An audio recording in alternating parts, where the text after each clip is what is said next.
गिरो सालो गिरो, गिरो तो उस झरने की तरह जो पर्वत की ऊंचाई से गिरकर भी अपनी सुंदरता खोने नहीं देता, जो आसमान से जमीन को मिलके भी अपने अस्तित्व को नष्ट नहीं होने देता।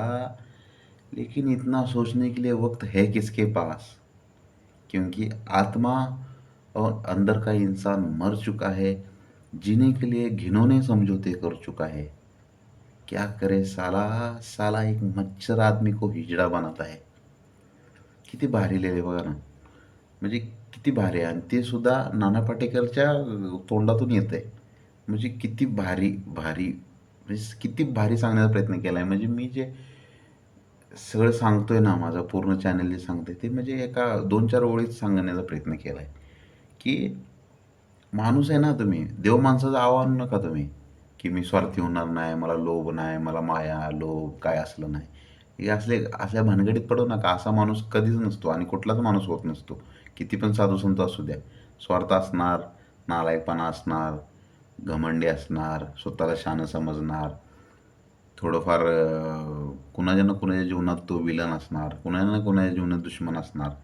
असू शकणार कारण की माणूस आहे तो. माणसाचं स्ट्रक्चरच असं बनलं आहे की तो चुकू शकतो, पुन्हा घडू शकतो. घडत असताना चुकू शकतो, स्वार्थी बनू शकतो.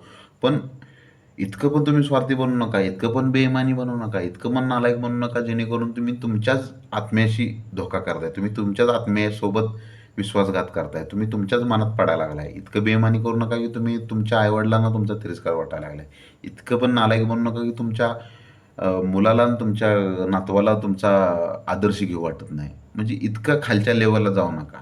स्वार्थी बना. काही-काही गोष्टीमध्ये स्वार्थ स्वार्थ साधणं स्वतःच्या करिअरविषयी, स्वतःच्या भौतिक सुखाविषयी स्वार्थ साधणं गरजेचंच आहे.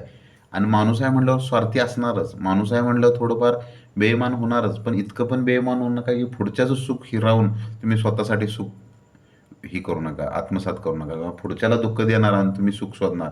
त्याचं सुख काढून तुम्ही तुमच्या ह्यासाठी वापरायला लागले तर मग तुम्ही बेईमानी आहात. पूर्ण 100% बेईमानी आहात. स्वार्थी व्हा, पण असं पण होऊ नका की पुढच्याला अंधारात ठेवून तुम्ही सगळं तुमचं साधणार. तुम्ही तुमच्या मनात पडू नका. तुमच्या जमीरसोबत तुम्ही विश्वासघात करू नका. म्हणूनच तिथं नाना पाटेकर सांगतो की बाबा गिरो सालो गिरो तो उस झरने की तरह जो पर्वत की ऊंचाई से गिरकर भी अपनी सुंदरता खोने नहीं देता.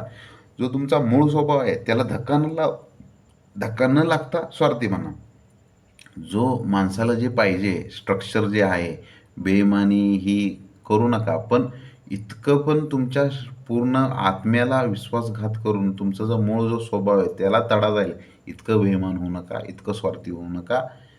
आणि जिंदगी जगायची म्हणून घाण ठेवू नका. एखाद्या स्वार्थासाठी, लोभासाठी, मायेसाठी घाण ठेवू नका स्वतः. स्वतःच्या मनाला घाण ठेवू नका, स्वतःच्या हृदयाला घाण ठेवू नका, स्वतःच्या बुद्धीला घाण ठेवू नका. खळखळ, खळखळ जिंदगी जगा. खळखळ झऱ्यासारखी जिंदगी जगा. स्वतःचं अस्तित्व नष्ट करू नका. स्वतःची सुंदरता तुम्हाला लोकं कशामुळे ओळखतील? तुमच्या स्वभावामुळे ओळखतील, तुमच्या ह्याच्यामुळे ओळखतील. तर ते तुम्हाला लोकं चांगल्या चांगल्या कारणासाठी ओळखावं ही तुमचा मेन मोटो ठेवा. तुमचं मेन स्ट्रक्चर हे तयार करा. बाकीच्या गोष्टी मग स्वार्थ हे माणूस आहे म्हणल्यावर होणार करा. पण दुसऱ्याचं हिरावून घेऊन स्वतःसाठी आत्मसात करण्याचा प्रयत्न करू नका. दुसऱ्याला तोटा करून स्वतःला फायदा करून घेऊ नका. मग ते काय झालं? भडवेगिरी झाली ती. हराम झाला हराम. इट्स व्हेरी मच हराम.